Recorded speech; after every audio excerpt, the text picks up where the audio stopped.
മീലാദ് software നമുക്ക് പരിചയപ്പെടാം.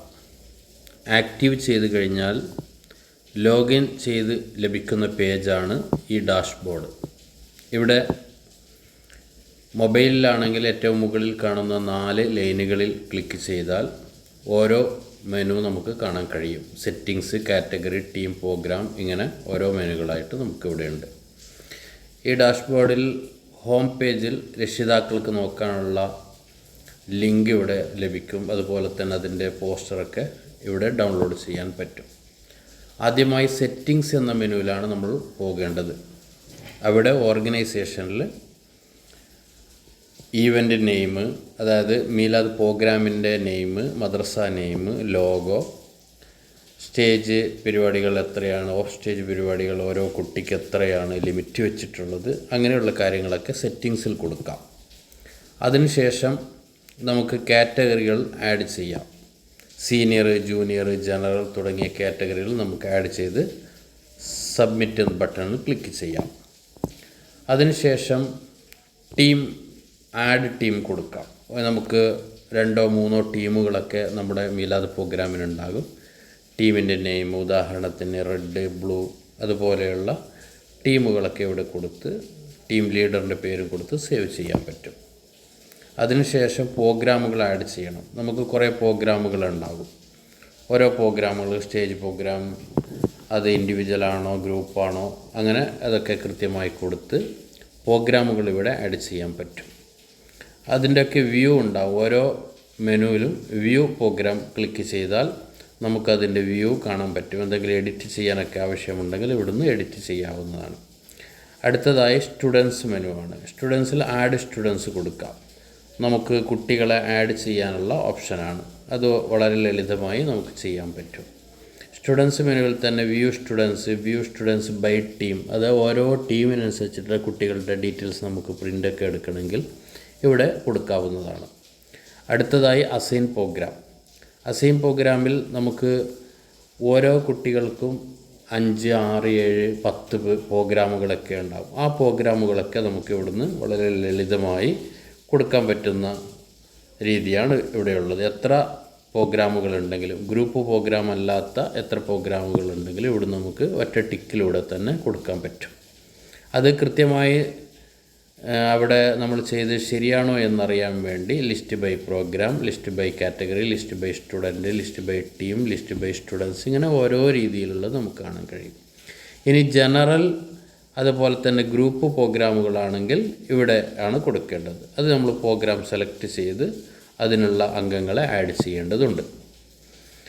ഇത്രയും കാര്യങ്ങൾ നമുക്ക് ചെയ്ത് കഴിഞ്ഞാൽ നമ്മുടെ പരിപാടിക്ക് മുമ്പ് ചെയ്യേണ്ട കാര്യങ്ങൾ കഴിഞ്ഞു. ഇനി കോഡ് ലെറ്റർ അസൈൻ ചെയ്യണം. ഓരോ പ്രോഗ്രാമിനും അസൈൻ കോഡ് ലെറ്റർ പോയി കഴിഞ്ഞാൽ നമുക്കിവിടെ കോഡ് ലെറ്ററുകൾ അസൈൻ ചെയ്യാൻ പറ്റും. മുമ്പ് അസൈൻ ചെയ്ത കോഡ് ലെറ്ററുകൾ ചേഞ്ചോ മറ്റോ വരുത്തണമെങ്കിൽ ഈ ചിഹ്നം കാണുന്നുണ്ടല്ലോ, ഈ ചിഹ്നത്തിൽ ക്ലിക്ക് ചെയ്താൽ നമുക്കിവിടുന്ന് മാറ്റം വരുത്താൻ പറ്റും.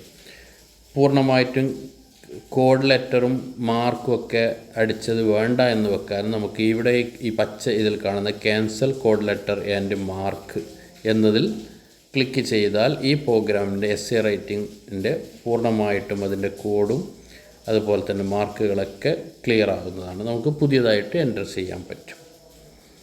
അതിനുശേഷമാണ് മാർക്ക് എൻട്രി വരുന്നത്. ആദ്യം ജഡ്ജസിനെ അസൈൻ ചെയ്യണം. എത്ര ജഡ്ജസാണ് ആ പ്രോഗ്രാമിനുള്ളത് അത് നമുക്കിവിടെ എൻ്റർ ചെയ്ത് കൊടുത്ത് സേവ് ചെയ്യാൻ പറ്റും.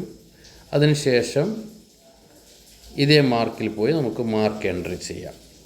ഓരോ പ്രോഗ്രാമിനും ഇപ്പോൾ മാർക്ക് എൻട്രി ചെയ്തതാണെങ്കിൽ ഓൾറെഡി എൻറ്റേർഡ് എന്ന് കാണിക്കും. നമുക്ക് എഡിറ്റ് മാർക്സിൽ പോയിട്ട് നമുക്ക് ഓരോന്ന് എഡിറ്റ് ചെയ്തതിന് ശേഷം സേവ് ചെയ്യാം.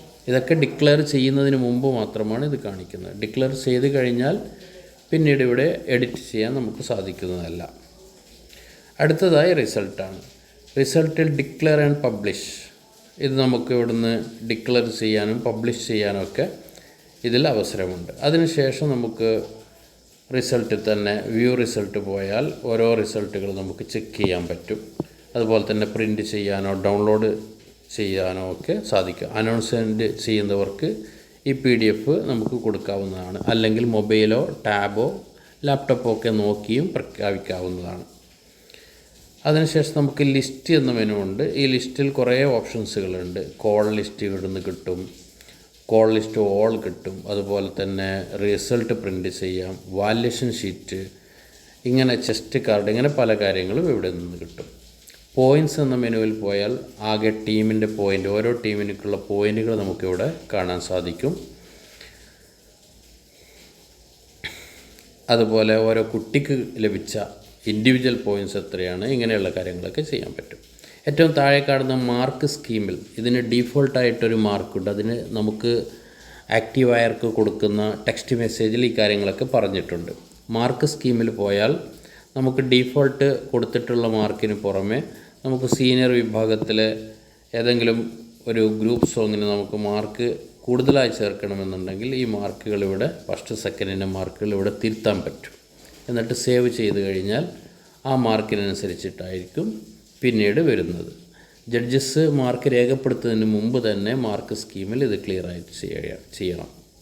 അതിനുശേഷം ടാലൻ്റ് മെനു ഉണ്ട്. അതിൽ ഓരോ കലാപ്രതിഭ, സർഗപ്രതിഭ തുടങ്ങിയ കാര്യങ്ങളൊക്കെ കാണിക്കാൻ പറ്റും. ഇങ്ങനെ ഹ്രസ്വമായി മൊത്തത്തിൽ വിവരിച്ചതാണ്. പൂർണ്ണമായ വിവരങ്ങൾ ലഭിക്കുവാൻ സംശയങ്ങൾക്ക് വാട്സപ്പിൽ ബന്ധപ്പെടാം.